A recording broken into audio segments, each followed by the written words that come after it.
Alhamdulillahirabbil alamin. Wassalatu wassalamu ala asrofil anbiya'i wa mursalin wa ala alihi wa sahbihi ajma'in, amma ba'du. Rabbi sholli sadri wa yassir li amri wahlul 'uqdatam min lisani yafqahu qawli. Asyhadu an la ilaha illallah wa asyhadu anna Muhammadan abduhu wa rasuluhu, amma ba'du. Ibu-ibu sehat? Alhamdulillah.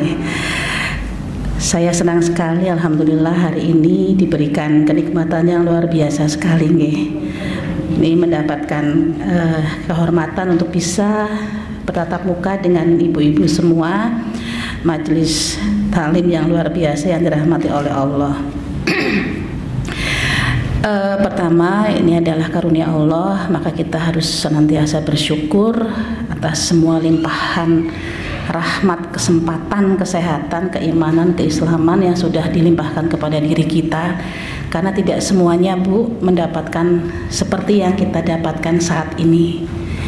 Barangkali kehidupan yang sedang dijalani oleh kita adalah kehidupan yang didambakan oleh orang lain yang di luar sana. Meskipun kita masih sering mengeluh, okay. Memang nopo nggih, menjadi sebuah sifat manusia itu salah satunya memang senang mengeluh gitu nih. Tapi insya Allah dengan mengikuti kajian-kajian itu bisa memperkuat rasa syukur kita yang akan semakin menjadikan kita manusia-manusia yang banyak bersyukur dan semakin bertakwa. Sholawat dan salam senantiasa mari kita aturkan kepada junjungan kita Nabi besar Muhammad Sallallahu Alaihi Wasallam, yang insya Allah akan selalu menjadi teladan dalam kehidupan kita, dan kita akan selalu berusaha mengikuti apa yang menjadi sunnahnya, yang semoga dengan penuh harap kita bisa mendapatkan syafaatnya di yaumil akhir nanti. Amin. Ibu, mohon maaf saya bukan ustadzah ya. Jadi saya hari ini diminta untuk sharing, berbagi ya kali ibu-ibu sedoyo. Jadi saya duduk di sini, nun sewu, saya duduk, ibu di bawah, saya di atas. Bukan karena saya lebih pinter, lebih baik, tidak. Tetapi mungkin barangkali sedikit ilmu yang saya punya bisa saya bagikan dan bermanfaat untuk kita semua. Jadi hari ini kita akan sedikit berbincang, mendiskusikan tentang bagaimana kita menjalin komunikasi, ngobrol dengan anak-anak kita yang sudah remaja. Kagungan Kang Putro wayah ingkang remaja atau mungkin putra-putri yang memasuki usia remaja. Oke.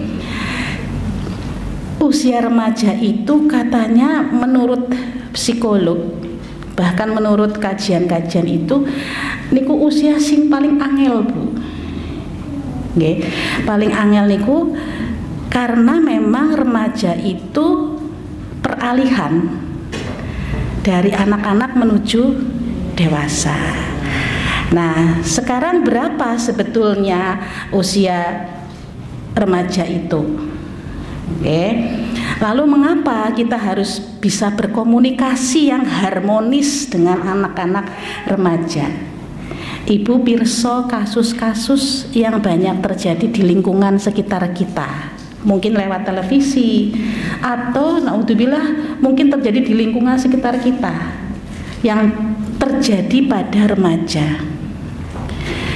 Pernah mendengar kasus nun sewu, sangat ya nun sewu, anak yang anak remaja SMP bunuh diri. Pernah nggih? Masuk di koran, di televisi, bahkan mungkin di media sosial. Lalu ada juga anak yang ibu bapak, ibu-ibu mungkin pirsa anak-anak yang suka ada di jalanan, yang dandanannya itu pakai tato gitu nggih, pakaiannya lusuh, rombongan kesana kemari. Nate pirsa ibu nggih. Itu kalau ibu melihat seperti itu kira-kira kenapa nggih? Kenapa mereka seperti itu? Pasti kan kita berpikir, apa orang tuanya enggak ngopeni? Apa sudah enggak punya orang tua? Nah, usia mereka rata-rata itu memang usia remaja. Nah, jadi kalau kita bicara remaja, nggih, Ibu, remaja itu nanti ketika beralih dari anak-anak menuju dewasa, yang paling kelihatan itu adalah perubahan fisik. Fisiknya berubah. Yang tadinya masih anak-anak kecil, tapi begitu sudah balik, sudah menstruasi, nanti agak besar, membesar, badannya sudah membentuk, sudah seperti sudah kelihatan bentuknya anak-anak sekarang yang sudah memasuki masa remaja. Itu fisik. Lalu dari sisi psikis itu psikologinya sudah mulai berkembang, ngeyelan, domongi angel, bener dewek, ya, mutungan, jengkelan, ngamukan. Itu salah satu ciri ketika seseorang sudah masuk ke usia remaja. Anak-anak masuk ke remaja itu salah satunya itu. Angel diomongi, angel diatur. Karepe menang dewek. Niku mboten putra, mboten wayah kados niku nek usiane pun remaja. Jadi didukani kados napa mawon nggih ajeg kok kena remaja. Nek dereng beralih nggih masih akan seperti itu sampai masuk periode dewasa. Lalu yang terakhir perkembangan sosialnya, Bu. Dolane wis mboten adoh. Kancane wis luwih akeh. Golek ngomong ta dolan nang kana ternyata mari ngene. Aja kepengen, Mbak. Jam 09.00 wis nang dalem. Dewe tebe makan jam 8 ngene jam 09.00 wis kon bali bola. Tenang Bu, aman. Nggih, itu sosialnya sudah mulai berkembang, senang berteman, nek temenek banyak itu seneng sekali. Terus nanti mulai seneng tiru-tiru, supaya diakui sama orang lain. Nah, ini anak-anak di usia yang masuk remaja. Nah, berapa usianya, Bu? Kalau remaja itu, kalau menurut teori niki nggih, teorine, tapi nggih teori nggih biasanya nggih bener. Itu anak-anak itu usia 12 sampai 21 tahun itu disebut remaja. Nah, itu menurut teori. Kalau menurut PBB UNESCO itu usia 15 sampai 24 tahun itu masih remaja. Nah, kula taken iki kagungan boten sing usiane semonten-monten iku. Wonten 20 tahun itu dereng dewasa, Bu. Kategorinya masih remaja. Nah, jenengan pinten, Bu? Remaja. Musiki nggih. Oh, ibu-ibu seniki mboten gelem kalah karo anake kok. Nggih, itu remaja, cuman dibagi menjadi remaja awal itu usia 12 sampai 15 tahun itu awal masuk remaja. Lalu ada remaja yang di pertengahan, di tengah-tengah dari usia 15 sampai 18 tahun itu remaja pertengahan, itu anak SMP, SMA itu remaja pertengahan. Lalu yang terakhir itu yang sudah remaja akhir, itu yang usianya 18 sampai 21 atau 24 tahun. Itu remaja akhir yang nanti tinggal masuk ke dewasa. Nah, niki remaja-remaja ini yang lagi komunikasinya sering sekali tidak sesuai yang diharapkan oleh orang tua ini anak-anak usia segini. Jadi kalau ibu melihat wayah putra domongi angel, mboten usah emosi riyin. Dah nyatane remaja. Riyin kados niku napa mboten panjenengan sedaya? Nggih sami, mau bedane demen ora ana HP. Dadi ora disuting, angel seniki wong kesuh disuting, bocah nangis disuting, senam disuting kabeh disutingi. Riyen nek ibu-ibu disuting ya kadosnya sami. Karena usia remaja itu perubahannya, karakternya niku sami dari waktu ke waktu. Bedane seniki wonten skincare, riyen mboten wonten skincare. Paling-paling kulit jeruk, peresan jeruk bayi dikusuk-kusuk men mandan glowing. Seniki pun wonten skincare. Jenengan skincarean, Bu? Oh nggih, nggih. Nah, remaja seniki salah satunya itu tadi ingin tampil cantik, tampil putih langsing, kados teng iklan lah. Nggih. Nggih kados niku kula mboten mlebu kategori pundi-pundi wong lemu ireng ora. Nah, kados niku karena ini adalah iklan-iklan nang televisi niku, Bu, itu targetnya mentarget remaja. Jadi usia 12 sampai 21 atau 24 tahun tadi itu yang ditarget oleh iklan tadi. Makanya coba kalau ditanya wong ayu sih sing kaya ngapa? Putih, langsing, glowing. Nah, itu karena senang remaja sekarang itu dengan perubahan fisik yang tadinya tidak jerawatan jadi jerawatan. Itu sudah masuk puber. Puber niku masa dimana anak-anak sudah mulai berkembang kemampuan berkembang fisik, psikologisnya sudah mulai senang dengan lawan jenis. Jadi kalau kita paham ini, paham tentang remaja, nanti kita tidak emosian ngadepi anak-anak atau cucu kita yang usianya segitu.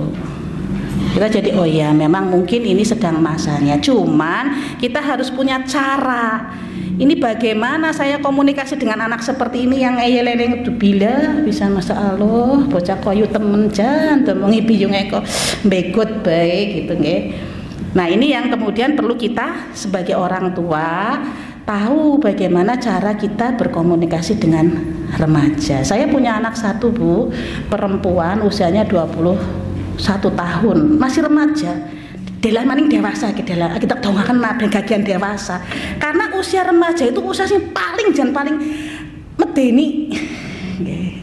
Paling medeni itu periode remaja itu yang paling medeni. Jadi ini yang kemudian kita harus tahu bagaimana cara menghadapinya. Nah, Ibu, nah nanti kalau mereka sudah ada perubahan fisik, biasanya ada perubahan fisik yang tadinya langsing jadi agak besar gitu karena hormon juga berpengaruh, keturunan juga genetik juga iya. Nanti misalnya ada perubahan fisik nih, mukanya tadinya tidak jerawatan jadi jerawatan.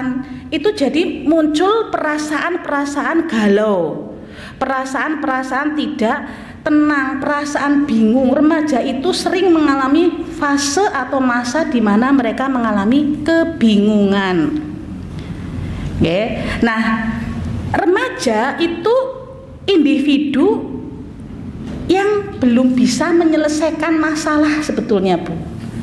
Karena pengetahuannya kan masih sedikit wong bocah tembe 12 tahun sing ngerti nopo, bahasanya kan kados niku. Kok gaya-gayane arep menyelesaikan masalah. Tapi karena dia sifatnya adalah senengnya berontak, kadang-kadang ngeyele gede. Makanya wis ora yang menyelesaikan masalah tapi ngeyel. Iku kan cara-caranya nggak bahasa Banyuwangi bebih banget ya loh bocah-bocah. Nah itu yang terjadi pada remaja. Nah yang terjadi yang tadi saya ceritakan banyak kasus anak nun sewu sangat bunuh diri, anak SMP bunuh diri gara-gara dimarahi main HP sama ibunya. Coba kan sepele sekali. Aja dolanan HP baik, bocah aku domongnya ngel. Ngerti-ngerti mlebu kamar orang metu-metu ki si bocah dhewe ora metu-metu mun gantung diri. Kan sepele masalahnya. Karena memang remaja nggak suka dilurui. Tidak suka dilurui, tidak suka diomongin, tidak suka diomongin, tidak suka dinasehati. Makanya bahasa kita kepada remaja jangan menasehati.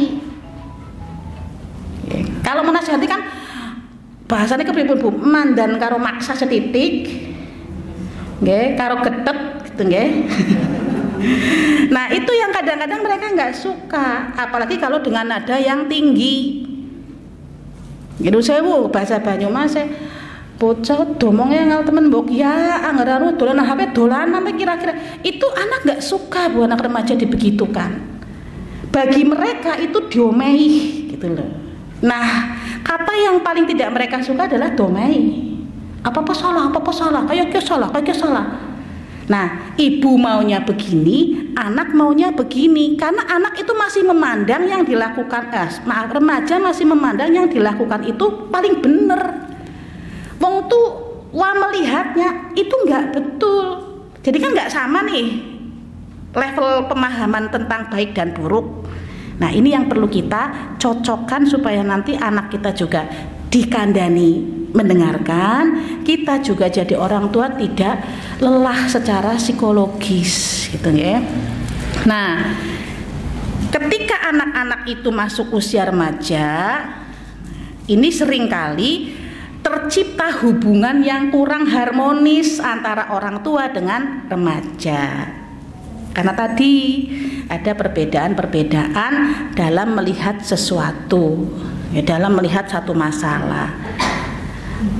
Anak main sekarang sampai malam, bagi mereka aman kan ibu, mau ngene kancane di rumah temennya kan aman.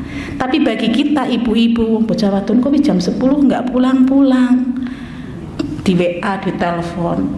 Anak sekarang itu bu nggak suka jawab WA nek ora penting. Saya WA anaknya sikin jawabnya bungkut telung dinamaning dean. Ya. Bukan kenapa-napa, bukan nggak cinta sama ibu, bukan. Tapi bagi mereka ngapain sih nanya-nanya terus, kan aku nanti WA-nya kalau ada apa-apa. Kalau nggak ada apa-apa, aku nggak akan WA. Orang tua karena di WA ya dijawab. Apa susahnya jawab? Sehat mbak, alhamdulillah. Apa susahnya sih? Tapi bagi mereka enggak. Nah ini yang beda bu, beda cara komunikasinya. Yeah. Karena sejam-sejam ngabari lagi kuliah mbak, lah wong kena dikirim ado-ado maring Malang kon kuliah ditakoni lagi kuliah, ya lagi kuliah bu, nggak jawab orang kuliah salah maning gitu kan. Padahal ibunya karepe lapor, aku kuliah dulu ya mah, misalnya bu, kalau kuliah rin, karep ibunya begitu, nggih mboten, karena itu biar ayem. Okay. Bagi orang tua itu biar menciptakan rasa nyaman. Tapi bagi anak itu tidak, karena pola komunikasi anak sekarang sudah beda. Okay, bu. Generasi seniki niku nggih bu, niku sering disebut dengan generasi stroberi. Ibu ngertos stroberi, buah stroberi sing abang niku. Kulo mboten kene nyicipi riyin, kulo tembe takon bentuke riyin. Bentuke kados napa bu stroberi bu? Abang, nggih nek sing mateng nggih bu. Terus meling bentuk abang, meling-meling glowing nggih. Niku nek tiba-tiba dibanting teng plesten niku kira-kira ajeg nopo kepripun bentuke? Pecah, bonyok. Nah, itu generasi sekarang. Bentuknya bagus-bagus, pinter-pinter, fisiknya bagus-bagus, tapi mentalnya masih lemah, mentalnya rapuh. Makanya tadi domestik baik bunuh diri, domestik baik minggat, itu yang terjadi. Maka kita harus hati-hatinya di sini nih, karena dia rapuh. Saya kalau kesuh sama anak saya juga kepinginnya ngomong ibu, tapi sikil kayak kalau ngerem kayak nanti pegel aja kesuh, bok jengkel. Karena kalau sudah jengkel itu larinya itu enggak, seringnya itu bukan ke orang tua, remaja itu larinya ke teman. Nuwun sewu, anak-anak remaja itu percayanya lebih percaya ke teman daripada ke orang tua. Yeah. Jadi kalau dia dimarahi ibu, larinya ya ke temannya. Ya kalau dapat teman yang baik, kalau tidak, nah ini yang harus diperhatikan oleh kita. Maka sebisa mungkin orang tua menjadi tempat pertama yang dicurhati oleh anak. Ini yang harus menjadi PR-nya kita sebagai orang tua. Nah, sayangnya ketika ada masalah, remaja itu sering sulit menyampaikan kepada orang tua. Kira-kira kesulitannya kayak nopo, Bu? Badhe matur kok angel banget. Takut. Terus yang kedua, malu. Ya takut karena kita kadang-kadang ngomong belum selesai wis kayak kedok beko. Nah, urung berampung geleng ngomong. Bu, aku itu tadi sama temen itu, Bu. Ini belum apa jane karo kancane wis angel-angel lah, karo kancane iki. Belum selesai kita sudah mengatakan itu hal yang sepele. Anak-anak jadi tidak suka cerita. Didengarkan dulu sampai selesai, senajan jenengan wis ambek banget. Jane kira ngomong apa, bocah mutar. Karena dia takut resiko dimarahi oleh orang tuanya, kan begitu. Terus izin. Misal nih, ada yang sudah suka sama lawan jenis, ya. Kan tadi remaja kan 12 sampai 21, jadi bisa saja umur 18, 17 cerita. Bu, misalnya ada yang suka sama aku, gimana, Bu? Kinten-kinten kalau ada yang cerita begitu, ibu reaksinya gimana? Yang ngomong anak SMA kelas 1.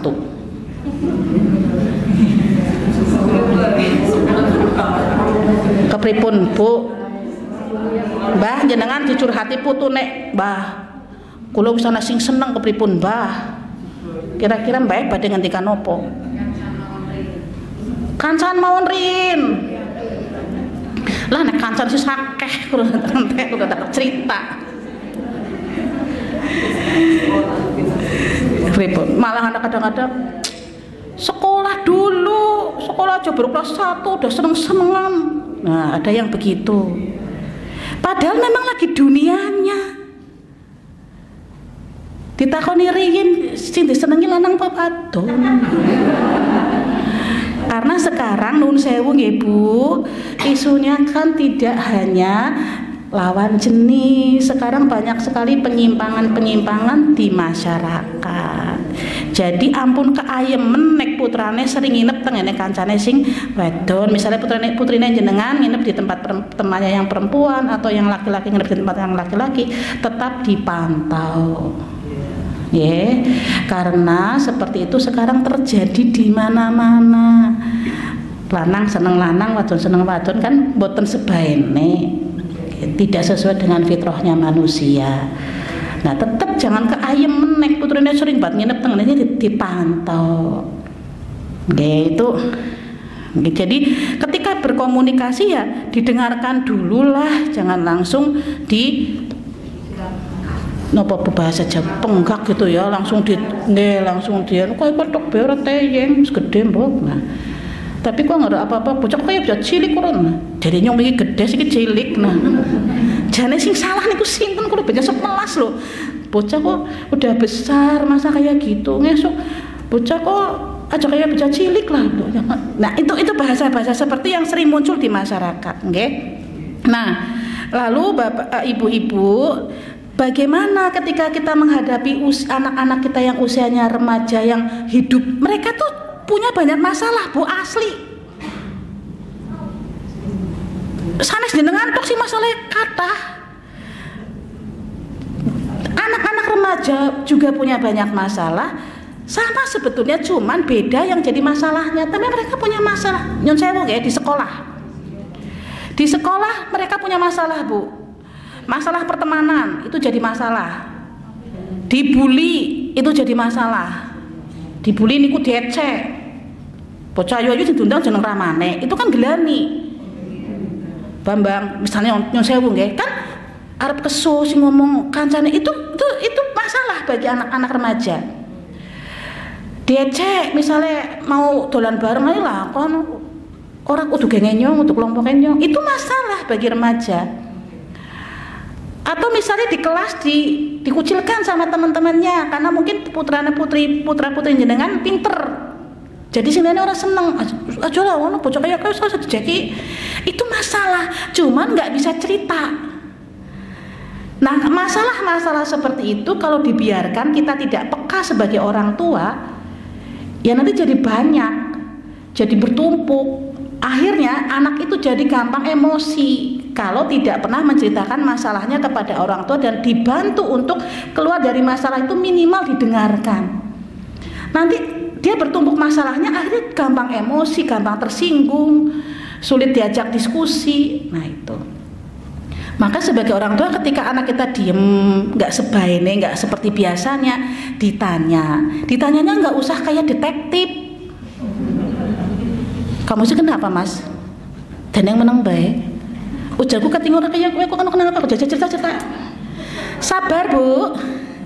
Komunikasi dengan anak laki-laki dan anak perempuan itu benten. Oke. Kalau anak laki-laki itu jangan didudukkan hadap-hadapan, dilihatin, itu jangan.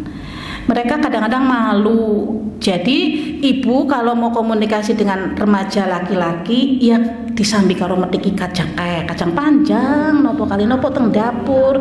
Mas, sini mas. Tolong ke mas, lah pula sedela dok ya ibu kita tanggung, terus nanti bisa diajak cerita. Atau bilang saja mas, ibu mau bicara, tapi jangan nggak harus duduk di sidang kayak polisi, jangan. Anak laki-laki biasanya susah kalau seperti itu. Anak perempuan itu didudukan di sebelah kita, kalau dilus-lus. Jangan langsung ke sana masalah apa, jangan.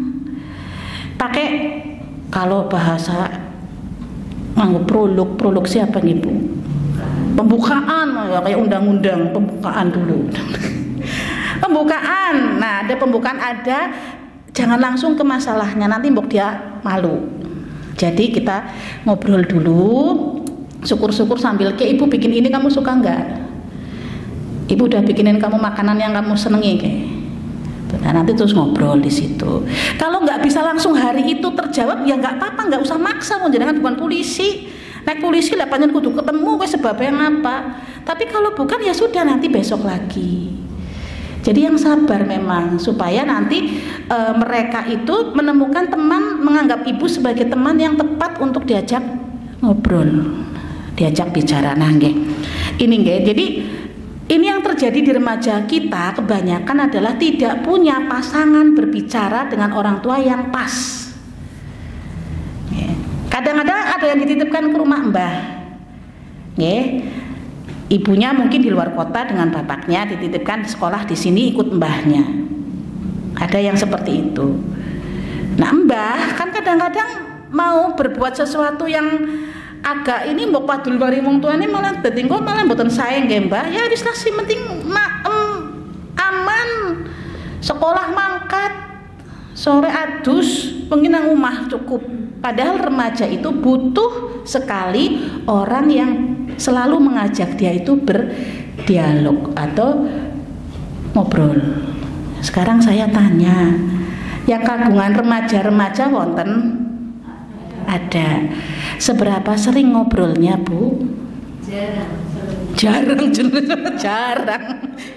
Kayak nopo bu jarang bu? Kenapa jarang?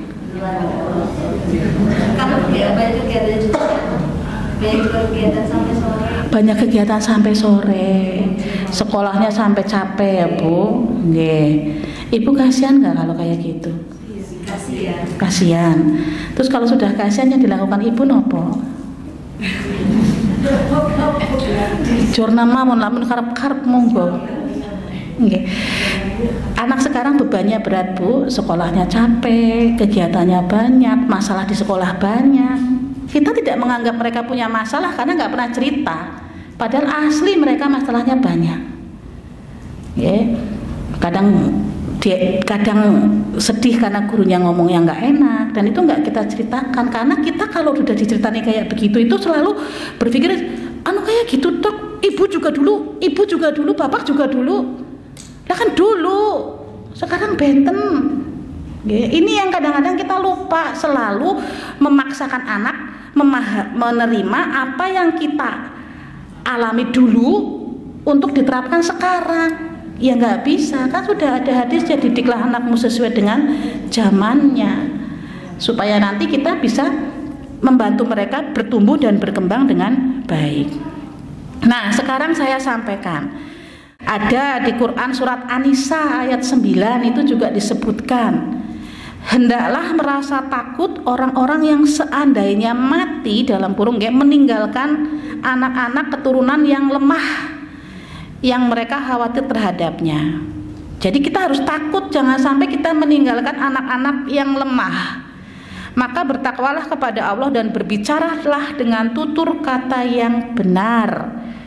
Ya, ini sudah ada di Quran An-Nisa ayat 9 supaya kita berbicara dengan tutur kata yang benar, apalagi kepada anak-anak kita, supaya mereka menjadi manusia-manusia yang tidak lemah.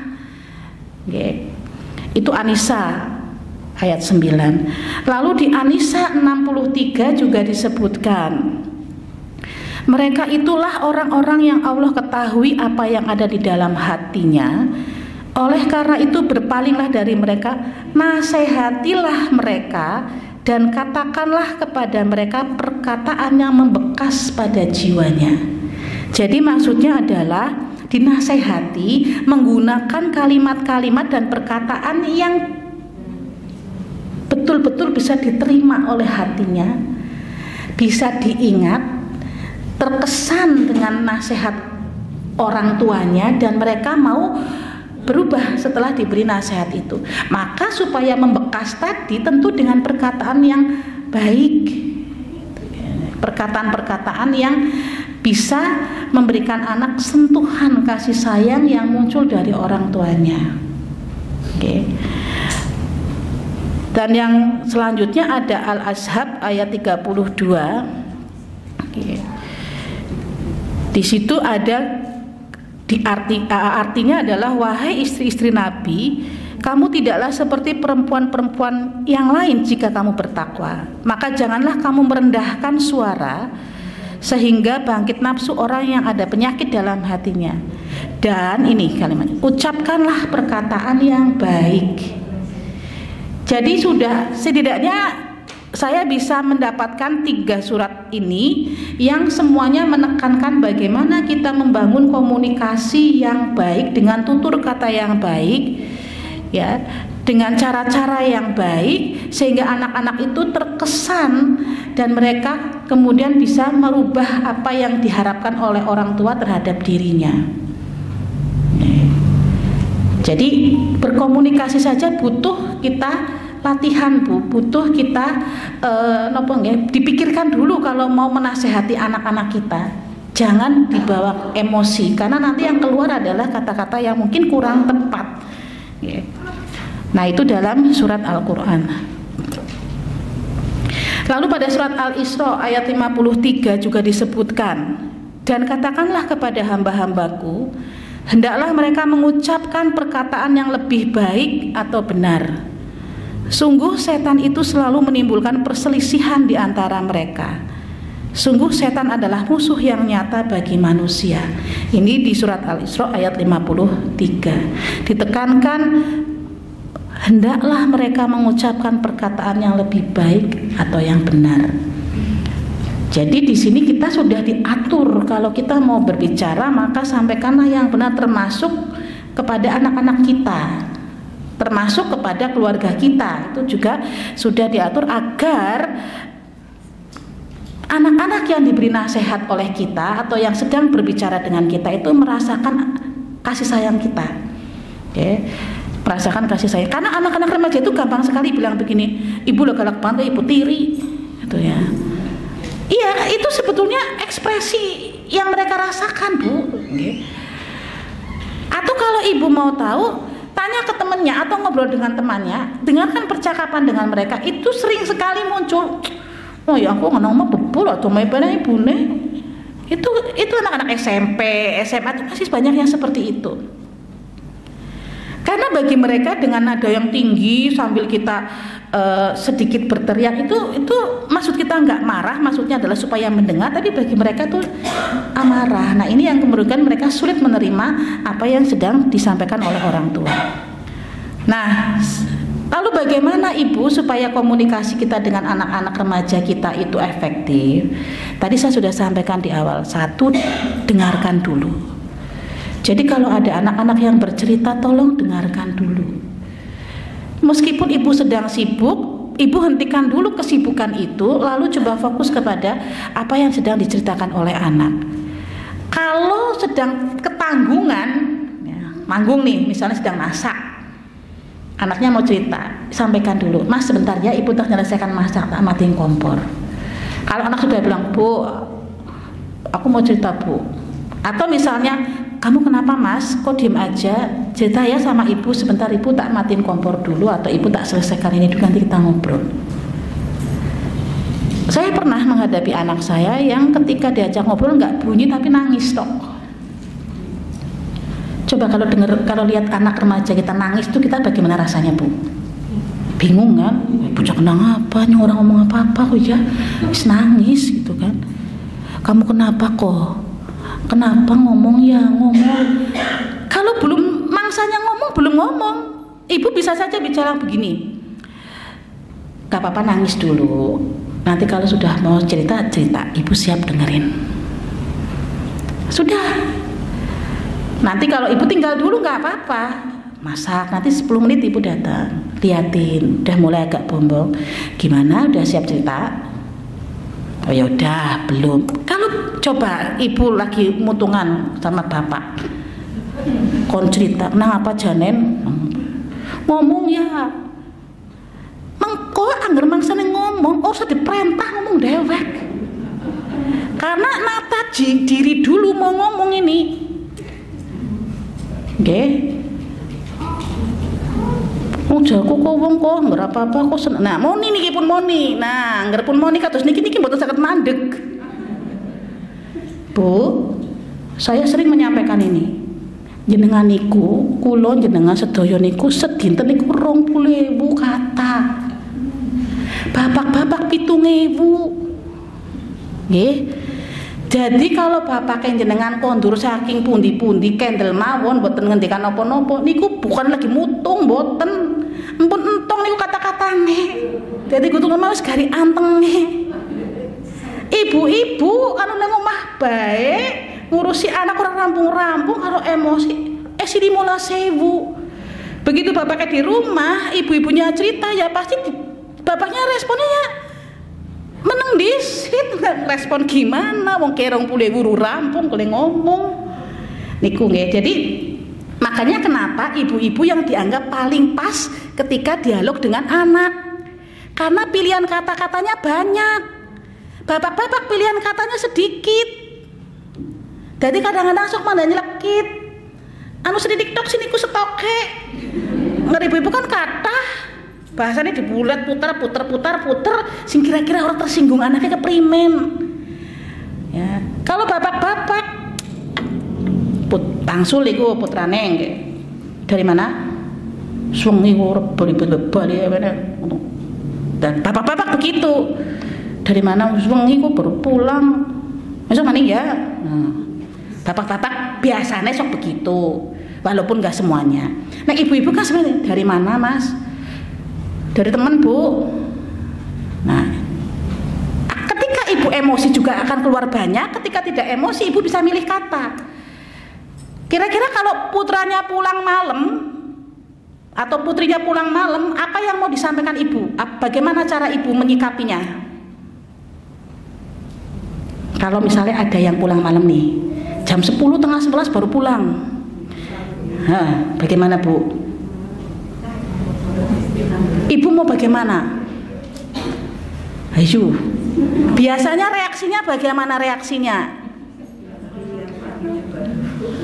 Diam dulu paginya baru ngomong. Oh iya, diam dulu paginya baru ngomong. Alhamdulillah, harus diam dulu paginya baru ngomong. Niku larene kan mlebut apa mboten apa teng Jawa mawon.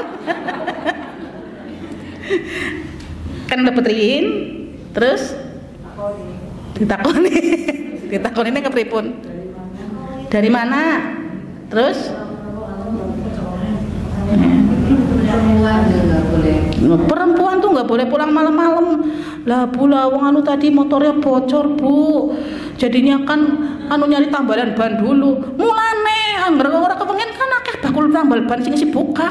Pokoknya anak kalau udah ngomong apa mesti di mata kita salah terus, karena sudah melanggar apa yang menjadi standarnya kebenaran dari kita Bu. Nah ini, nah kadang-kadang anak itu jujur sebetulnya memang bannya bocor. Nah kita sebagai orang tua kadang-kadang sok tahu. Lah kadang-kadang ada bakul tambal ban, tutup Bu, ini dodok. Nah orang gelem kalah untuk aneh, dodok kepriwe wis tutup di dodok. Nggih. Nah itu sering terjadi konflik-konflik seperti itu dalam keluarga, dalam proses komunikasi dengan anak, yang pada akhirnya akan membawa kesan bahwa orang tua saya itu mengekang. Padahal nggak mengekang, anu tanya dok. Cuman karena tanyanya di waktu yang tidak tepat, di mana anak sedang capek, baru pulang dan sudah ketakutan di jalan bakal domelin orang tuanya. Jadi itu dianggap sebagai sesuatu hal yang tidak menyenangkan bagi anak. Lalu bagaimana seharusnya Bu? Ya boleh ditanya, dari mana Mas? Dan yang sampai malam, anu Bu tadi banyak bocor dari rumahnya Agung misalnya begitu nggih. Bocor kok Bu di jalan jadi nuntun. Oh ya sudah, sana mandi dulu, sholat. Udah sholat apa belum? Sudah, oke sudah sholat. Udah sana udah makan, udah ya sudah sana istirahat dulu. Baru besoknya tadi Ibu sampaikan diberi tahu. Nggak apa-apa main, tapi yang penting ada aturannya. Kamu kan hidup kan ada aturannya. Kalau kamu masih mau masuk di kakaknya ibu sama ayah ya manut. Nek ada tokna sekang kakak ya ngene melu wong liya. Kepengen kakak apa ora? Iya Bu, ya wis manut. Karo penggelewean mawon Bu, nggak usah terlalu serius banget lah. Anak-anak sekarang kalau diseriusi juga ya beda responnya. Kalau zaman saya dulu, zaman panjenengan mungkin orang tua sudah marah kita takut nggih, langsung manut banget nggih. Kalau sekarang enggak. Jadi kita dengan cara-cara yang sesuai dengan cara komunikasinya anak sekarang. Lalu yang kedua, dipahami dulu alasannya apa, kenapa. Jadi didengarkan, dipahami informasinya. Dipahami dulu bener apa tidaknya, nanti dipahami dulu. Oh iya wong anu balik ke wengi nyatane wong anu bane bocor nuntun ya mana. Oh ya sudah, yang penting kamu jujur enggak? Iya Bu, jujur Bu. Ya kita ngerti anak kita bohong pasti tahu nggak Bu? Orang tua tuh dikaruniai intuisi yang tinggi untuk mendeteksi ini anak saya bohong apa tidak itu tahu. Mungkin kadang-kadang ya Islam nggak boleh ngomongnya aso gitu. Nah yang ketiga, bertanya tapi yang berkaitan gitu loh Bu. Misal pulangnya malam, ya tanyanya yang berkaitan dengan pulang malam, jangan mambrah-mambrah kemana-mana. Perempuan itu, kita itu kan otaknya lebih besar daripada laki-laki. Mulanya nyimpen apa-apa kok suwe Bu, bisa banyak nyimpennya. Jadi volume otak perempuan itu lebih besar daripada volume otak laki-laki. Makanya yang disimpan di otak kita itu banyak. Mulanya nggak ngomongin bapak kesiki 10 tahun yang lalu kelingan. Simpenan nang Indonesia gitu. Bapak-bapak kes kelalen. Pak jenengan tuh ya kelambi sing kotak-kotak kayak kesik abang kementol nggo kondangan maring Pekalongan sih nang ndi ya Pak? Aduh sinang ndi sih ya. Ora kelingan bapak ke. Orang nyimpen kelambi di sini. Ibu-ibu sarung kotak tahun zaman biar apa kelingan. Zaman yang pengantinan gimana mas ngaduk itu kelingan ibu-ibu. Karena volume otaknya lebih besar. Nah, jadi pertanyaan kita yang sesuai dengan apa yang sedang terjadi hari itu. Ampun mambrah-mambrah takene teng putra wayah mboten perlu sing adoh ngendi wong ngono kae kok balik kok terus sok sinau tapi terus bodoh kok terus mambrah-mambrah itu kan ibune sing ngomong apa mau nyoba ngiduk kudu ora ranking ora juara mau dadi pengangguran orang model malah ke sing ora. Ya Allah, gara-gara balik pengidok kudu dadi pengangguran gitu loh kan, itu yang tidak pas. Jadi fokus pada masalah hari itu apa. Lalu kemudian diskusi nantinya, diskusi cari solusi. Mas, sing kira-kira kamu jam pulangnya itu sesuai dengan harapan bapak ibu jam 10 sudah di rumah atau jam 9 sudah di rumah. Kira-kira kamu gimana biar pulangnya nggak kemalaman? Lah Bu, wong acaranya bela bunya jam 9, masa suruh pulang jam 9? Ya saya ama saja nggak berangkat Bu. Ya sudah gimana? Ya sudah, aku boleh berangkat lebih kasih ya Bu.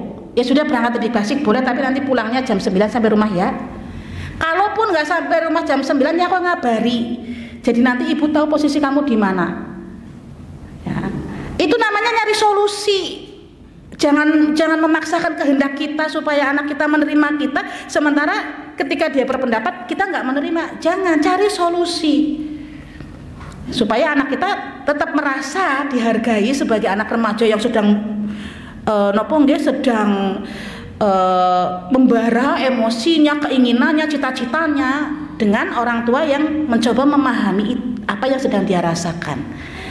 Nah, itu yang bagaimana kita melakukan komunikasi. Nah, Bu, sekarang saya sampaikan beberapa cara komunikasi nih, nggih. Jenengan mangke mengidentifikasi saya termasuk yang mana ini.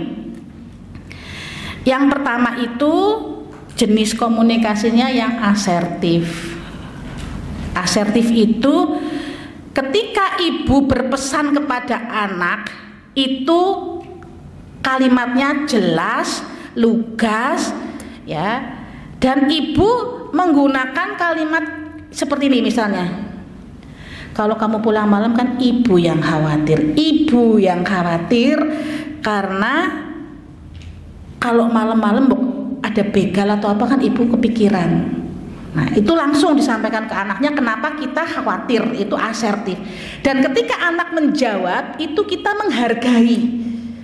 Nggak apa-apa Bu, nanti kan pulangnya nggak lewat Bulakan, nggak lewat jalan yang sepi. Nanti aku pulangnya diantar kok Bu sama teman-teman bareng-bareng, ada yang searah.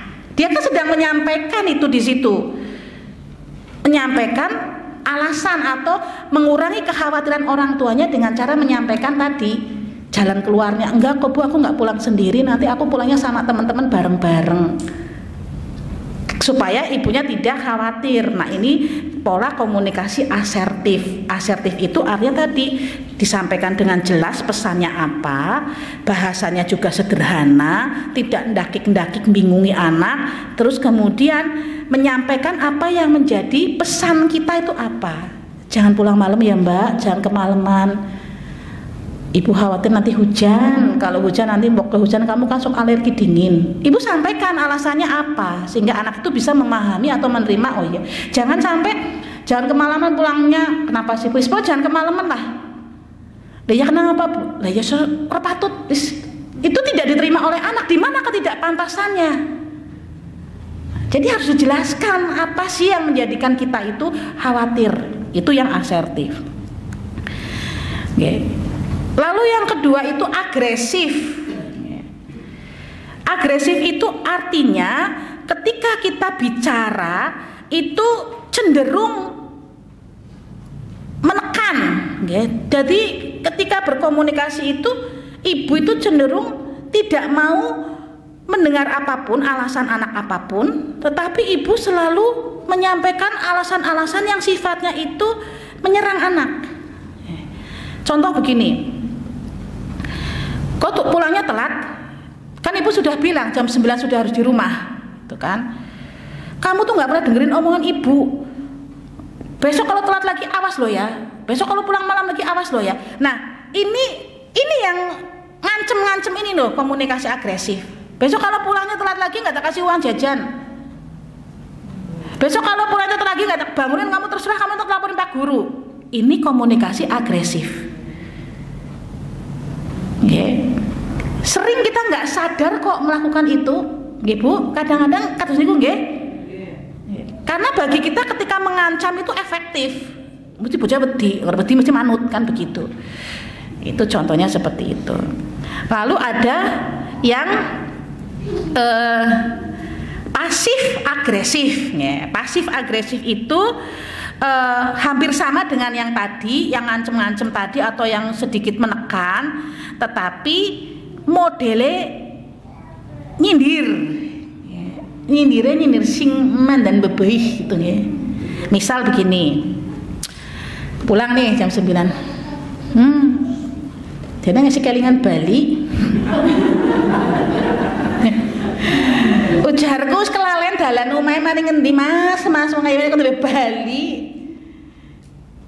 kelingan. Itu bahasa yang pasif tapi agresif, nyindirnya beli.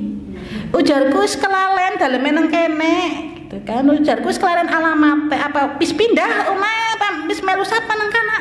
Nah, itu bahasa-bahasa seperti itu. Itu yang juga mungkin sering kita lakukan. Pokoknya kok ngombe piring lo ya seminggu. Oke, gara-gara orang genasi pulangnya ngombe piring seminggu.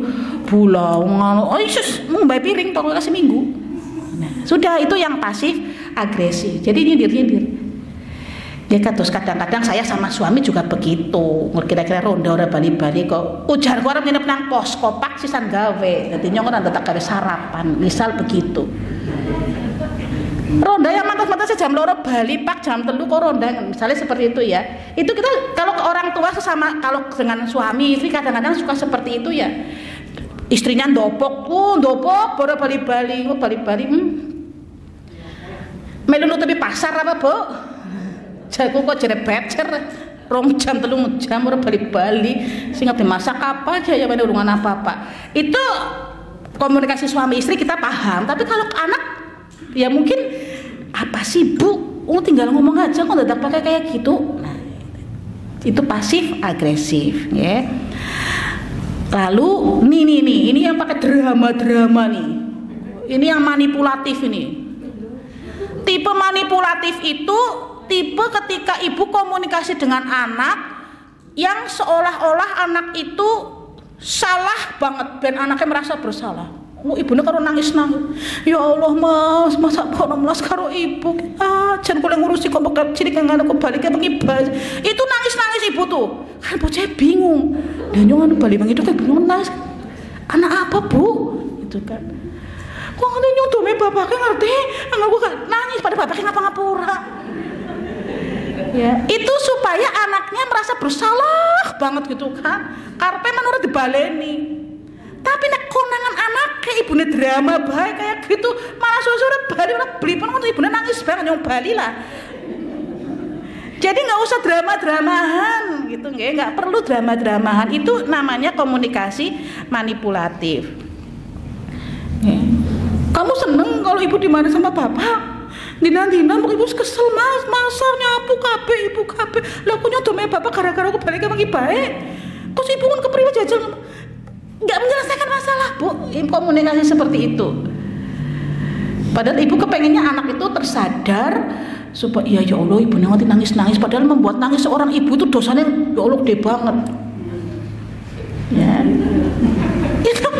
Itu kenapa nggak anak-anak kita jadi aneh gitu loh. Ini ibunya nyong kenapa kakek nonton drama Korea ya apa kayak India karena nangis pada jogedan nangis sorwit gitu ya nyekelik kayak selendang gitu ya.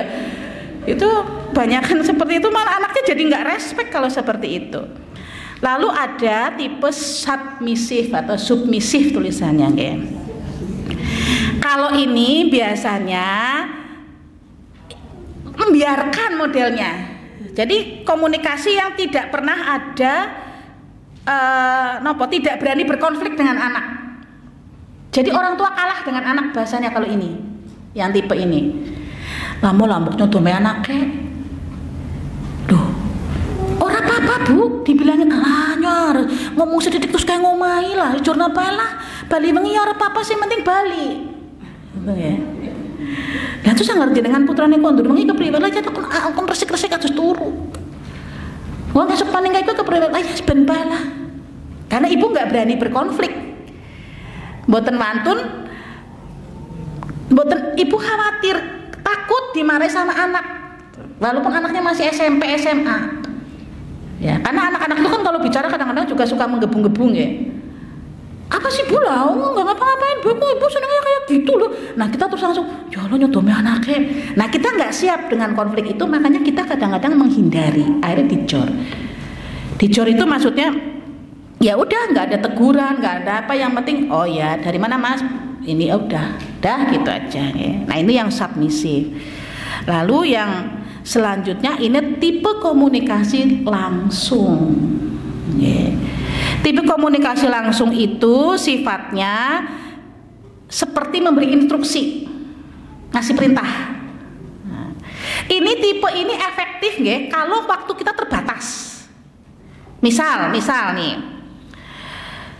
anak udah mau pergi ke acara, misalnya temennya ulang tahun lah atau acara sekolah gitu, nggak, udah mau berangkat. Kan ibu nggak mungkin menasehati, karena anak sudah rapi, tinggal berangkat pakai motor, mau menasehati kan susah. Lalu ibu komunikasinya begini, Mbak, nanti kalau sudah sampai sekolah ngabari ya, itu kan instruksi. Tapi langsung, nanti kalau sudah sampai sekolah ngabari, telepon supaya ibu tahu kamu sudah sampai apa belum. Nanti kalau kamu nggak telepon, ibu yang telepon. Udah selesai, pesannya tersampaikan, anaknya juga tahu, dan ibu sudah menyampaikan apa yang ibu mau lakukan.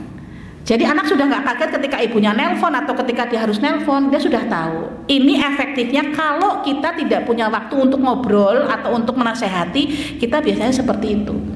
Contoh, ibu mau pergi, anak mau ngundang temennya di rumah, Bu, aku ngajak temennya, boleh ya ke rumah ya Bu, nginep di sini nemenin aku.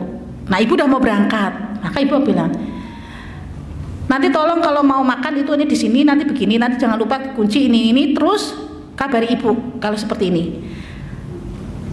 Nah, atau kalau nanti kamu ada apa-apa itu sebelah, bilang pada yang sebelah gini. Itu komunikasi yang sifatnya langsung.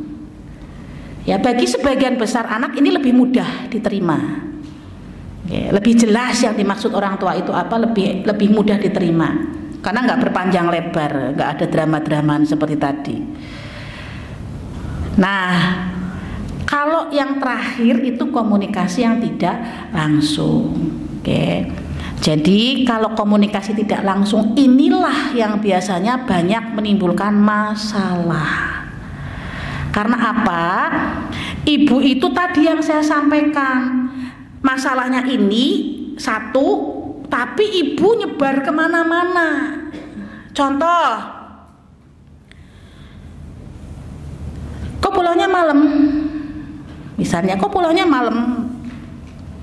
Ya, kalau malam Bok susah nyari angkot. Kalau nggak ada dapat angkot Bok, nanti banyak orang jahat. Nanti kalau kamu dijahatin sama orang-orang gimana?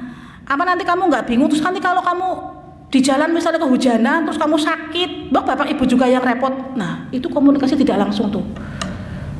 Dermemel orang kena, tujuannya apa itu tadi yang tidak langsung. Ini yang sering jadi masalah karena anak bingung. Ini saya harus menangkap informasi yang mana?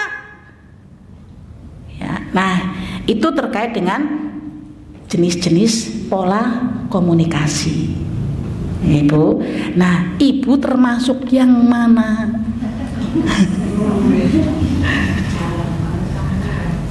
Ibu termasuk yang senengnya, yang termasuk ngejoraken, nah wis gede iki. Termasuk yang langsung modelnya instruksi, atau termasuk yang manipulatif tadi yang sok nangis-nangisan drama. Ya, atau ibu termasuk yang pasif agresif, senangnya nyindir, jarkus SMA ternyata denengnya kayak baca TK baik apa sih TK. Nah, contoh itu yang pasif agresif. Atau yang agresif tadi yang ngancem-ngancem ngono lho, nggak ono reksa ngoni wis pokoke ngaso nang kok kemane reksa ngoni. Saya turunan Jawa ya kena sebalik. Nah, itu contoh ancaman itu yang sifatnya agresif. Nggih. Jadi itu pola komunikasi, monggo kita evaluasi yang mana yang menurut kita itu pas dengan karakter anak-anak kita di rumah. Nah, saya sampaikan Ibu, apa sih yang nggak disukai oleh anak-anak kita dari orang tuanya?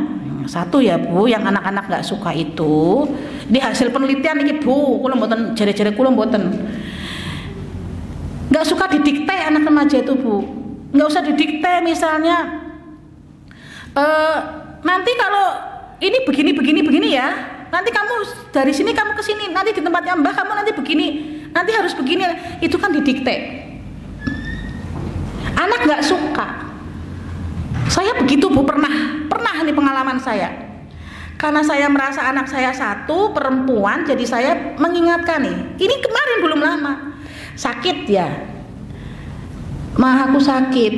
Coba kalau orang tua dengar anaknya sakit, sementara kita nggak bisa nengokin, dia jauh, kan pasti kepikiran. Otomatis pola komunikasi saya jadi pola komunikasi yang tadi mendikte betul gitu kan. Kak, ke dokter dulu, nanti dari dokter kamu minta obatnya yang digerus. Soalnya kan anak saya nggak bisa minum pil. Jadi digerus aja, bilang apotekernya nanti suruh suaminya bisa menghidupi. Yakinnya saking pundi. Kan paling yang kita perhatikan kan perilakunya enggak, Bu? Oh, ini baik, tanggung jawab kan ngaten. Ya saya sampaikan itu. Kalau dia sudah begitu, saya taruh semua pekerjaan, saya langsung duduk sebelahnya, saya jejeri. Saya langsung bilang, anu gimana sih ceritanya kok tiba-tiba nanya kayak gitu? Nggak apa-apa lah. Nggak apa-apa itu berarti papa. Sami mbok kali jenengan sedoyo. Kenapa Bu? Orang papa. Lho, judes temen ditakoni kan ya kan orang papa, padahal papa. Genati yang istri kados niku, mulane bapak esuk bingung ditakoni jere ora papa, ditakoni meneng bae, gedhe-gedhe bae. Apa-apa dibantingi. Munyo kesur ditakoni, ya ditakoni jare ora apa-apa. Atau tadi ya yang pertama mendikte, dia nggak suka didikte. Yang kedua, nah dia itu ingin bapak ibunya itu merasakan seperti dirinya saat jadi remaja. Jadi dia akan ngomong begini, Mbok bapak ibu sudah pernah jadi remaja.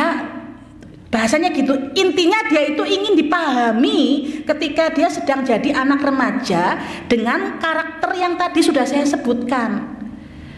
Ya, ngeyelan, keras kepala, karepe menang dewek, ora kena dilurui, angel dinasehati, gitu kan. Ya, terus mencari celah. Anak-anak remaja itu mencari celah supaya dia tidak dimarahi kalau salah. Nah, terus yang ketiga, jangan suka mengungkit kesalahan yang dulu-dulu banget, Bu. Kalau sudah marah kepada hal yang satu, yang itu nggak usah diungkit-ungkit, karena sudah selesai. Kalau sudah selesai sudah, jangan diungkit-ungkit, gitu, okay? Supaya anak tidak tidak merasa bebannya tinggi sekali karena kesalahannya tidak pernah termaafkan. Nah ini kalau sudah selesai ya sudah, kita fokus pada masalah yang sekarang. Yang keempat, biasanya anak itu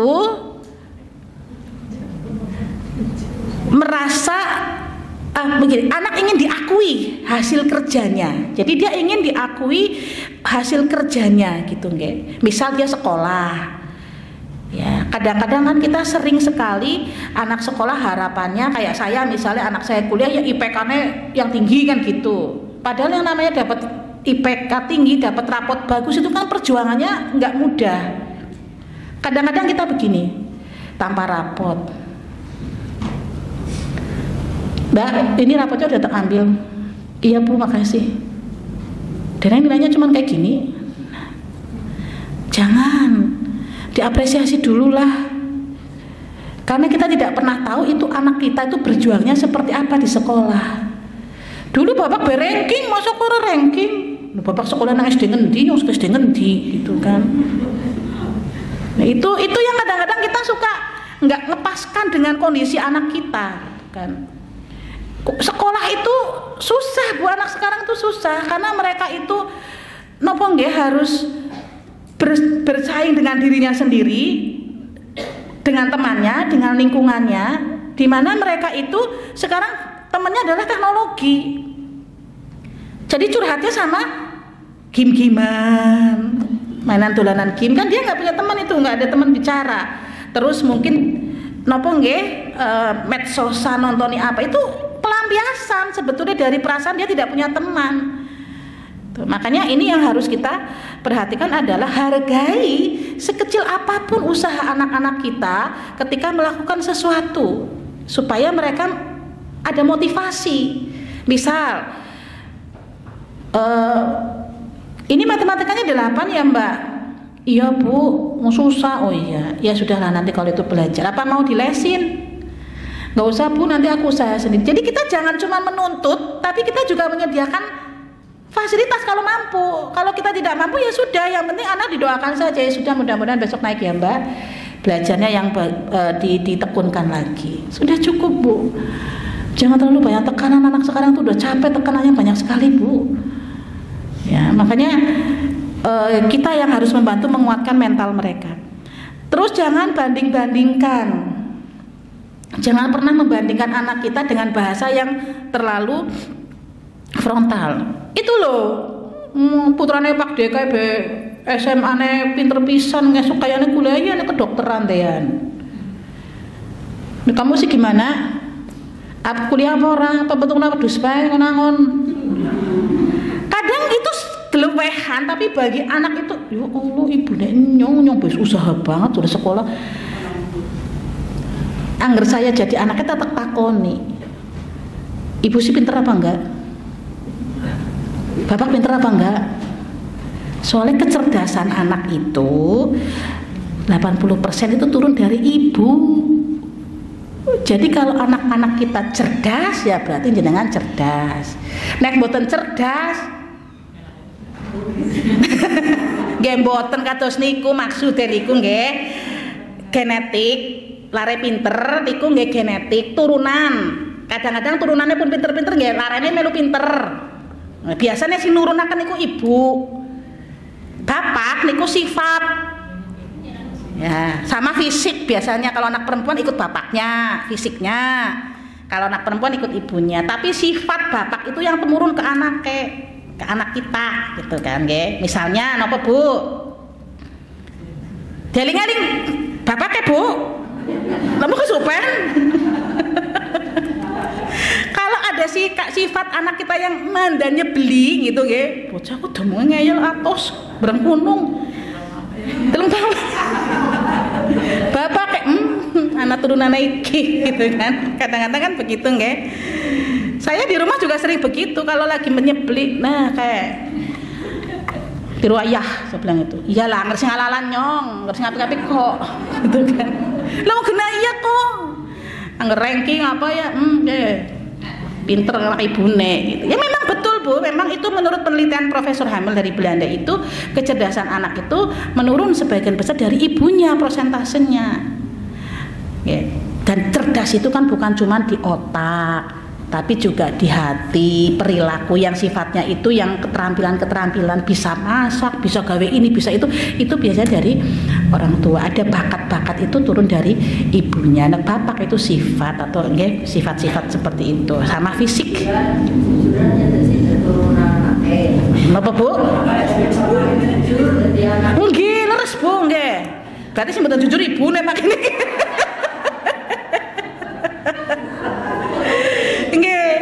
Bapaknya jujur, tanggung jawab. Nah, itu biasanya turun ke anak. Termasuk yang kurang menyenangkan pun kadang-kadang sok temurun, jutek kadang-kadang gitu ya. Kaku kalau komunikasi itu nggih, kaku tuh maksudnya enggak gampang akrab dengan orang. Ibunya tuh gemprepek banget wong sing pasar larangan ben, "Wah, assalamualaikum." Bapaknya kadang-kadang mau Pak ngomong sih ngapa Pak ngono tamu kok Pak menang bae. Kadang-kadang seperti anaknya juga kadang-kadang itu terjadi pada saya. Ya, anak saya tuh limited banget ngomongnya. Kalau misalnya dengan orang yang tidak dia kenal tuh dia kayak suami saya, gitu kan, nggak perlu ya enggak, gitu kan. Kalau saya kan tidak, itu seperti itu. Tapi ya nggak apa-apa Bu, itu sesuatu yang bisa berubah nanti kalau semakin dewasa. Oke, jadi jangan khawatir. Nah, lalu kasih waktu, beri aku waktu dong Bu. Nah, itu yang diinginkan remaja tuh, beri aku waktu. Jadi jangan, kalau belum mau cerita ya jangan dipaksa cerita. Tapi ibu sampaikan yang seperti tadi saya sampaikan. Kalau kamu mau cerita, ibu siap dengerin. Ya, ibu mau ngerjain ini dulu ya, nanti kalau udah siap cerita bilang. Nggak apa-apa kita sampaikan seperti itu. Tapi kalau memang belum mampu cerita ya kita support, berikan pelukan. Kalau anak perempuan dipeluk, diusap-usap. Bismillah kamu kuat. Ibu nggak tahu masalahmu, tapi ibu yakin kamu bisa. Kalau belum mau cerita sekarang nggak apa-apa. Nanti ditunggu kalau ibu kamu udah siap, nggak apa-apa. Dan yang terakhir itu yang diinginkan anak-anak remaja dari orang tua atau remaja dari orang tua itu, jangan ngontrol aku dong Bu. Kalau tadi kan jangan mendikte ya, dia nggak suka didikte. Ini jangan ngontrol. Ngontrol itu maksudnya begini. Ketika dia mengambil keputusan itu kita jangan langsung mengatakan setuju tidak setuju.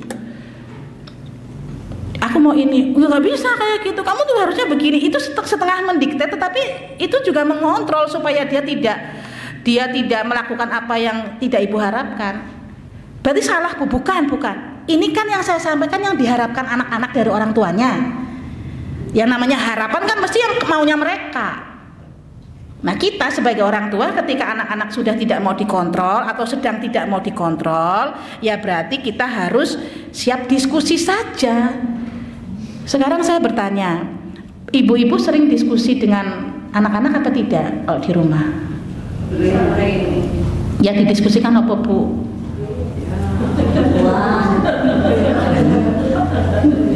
Shopee check out, tolong di check out lagi mbak. Contoh ya, nggak apa-apa bu, apa saja silahkan jadi bahan diskusi, apa saja. Nonton TV, anak gosip kayak diskusi, ya kayak baim banget sih dah cerai karo Paula, wah keprimen sih gajen, keprimen mbak. Loh ya iya bu, ceritakan. Nah itu nanti bisa dijadikan kalau kita pinter nih. Itu bisa jadi bahan kita untuk diskusi dengan anak. Iya emang hidup kayak gitu kok mbak.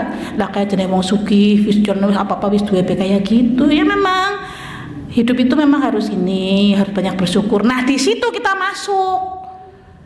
Jangan icik-icik lagi jagung. Kita tuh hidup harus banyak bersyukur mbak. Ya bocah bingung keprimen. Jadi nggak ada topiknya. Kalau ada topiknya kan masuk enak gitu nggak. Jadi kita anaknya tidak merasa dinasehati, dikontrol, enggak dia. Walaupun anak-anak sudah ngerti, ending-endingnya menasehati, ya ada apa-apa. Tapi kan beda rasanya kalau sudah dari nonton TV. Atau mungkin ada kumpul keluarga, pulangnya kita diskusi. Tadi ke tempatnya mbah itu ya silaturahmi jan ke balik ke ini bebek, pete, ayam ya Allah, kayak mbak jan mbok. Dapat apa tadi mbak? Dikasih uang tadi sama Pak D. Masya Allah mbak, jadi silaturahmi mulai ngasuk tangkat mana silaturahmi, gue memperpanjang umur, nambah rezeki, kenal terus sedulur. Nah itu di situ masuk gitu kan. Lagi jagongan, ikut apa enggak? Kemana? Ke temannya Pak D itu ada arisan, mamola, mangkat, ben kok silaturahmi nambah rezeki, enggak jadi bu ngomong kayak gitu ke anak-anak. Ya. Jadi masuk ke sesi-sesi di mana anak sedang santai, sedang tidak tegang, sedang senang, itu kita masuk di situ untuk membuat mereka lebih dihargai, merasa dihargai. Dan kalau Bapak Ibu sudah mulai melihat anak-anak kita SMA, kuliah itu, kalau mulai ada masalah, mulai diceritakan masalah itu sesuai porsinya mereka, supaya mereka terlatih mengetahui permasalahan dalam hidup. Jangan sampai kita punya prinsip pokoknya anak kenyong ora kenyong tuh masalah. Jangan bu. Pokoknya anak kenyong aja ngerti wong tuane ora ada duit. Jangan ngomong kalau nggak punya duit. Bu, mau minta laptop. Berapa harganya mas? Ya yang bagus ya 15 juta bu. Allahu Akbar. Udahnya malah sholat bu. Orang sholat larang temen gandeng 15 juta ya ibunya durung punya.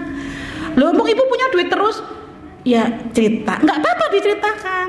Ini ibu lagi begini, ibu kan lagi ada rencana begini, mbah lagi begini. Nah nanti ya nak 2 bulan lagi kira-kira bisa nggak?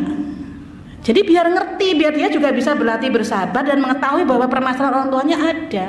Kita kadang-kadang yang mengkhawatirkan masa depan anak itu kan kita.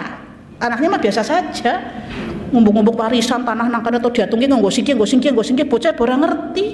Kita udah puyeng buat mikir masa depan. Padahal anak itu anak itu butuhnya komunikasi yang hangat, dekat dengan orang tua, bisa dihargai, itu cukup bagi anak. Ya. Jadi itu nggih Ibu, mohon maaf ini berlebih waktunya.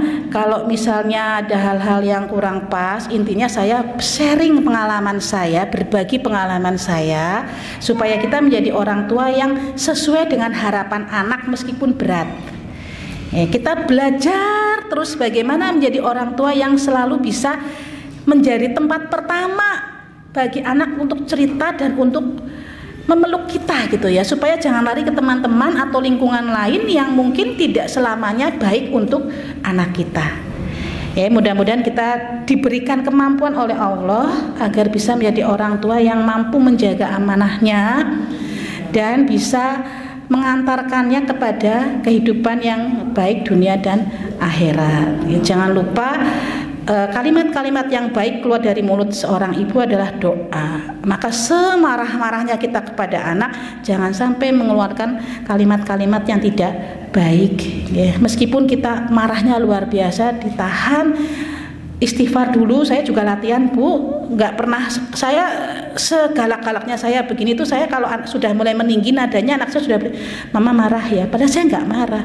Wong saya ngomong biasa saja, bebas kayak ngomai apa mana yang ngomai gitu kan, nggak marah, mama nggak marah. Padahal memang kita harus sadar ketika sedang marah dengan anak, kita harus tetap sadar, karena kalau nggak sadar nanti yang keluar dari kita adalah kalimat-kalimat yang tidak baik.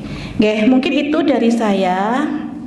Mohon maaf apabila ada hal-hal yang kurang pas. Saya nggak bisa formal-formal, Bu. Saya pegah kalau ngomongnya itu formal. Jadi saya sampaikan apa yang bisa saya sampaikan. Sekali lagi mohon maaf. Saya akhiri.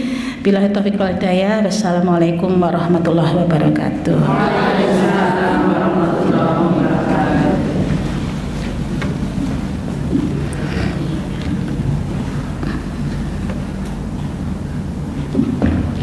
Alhamdulillah, terima kasih atas materinya pada sore hari ini. Gimana Ibu? Alhamdulillah kita dapat materi baru ini.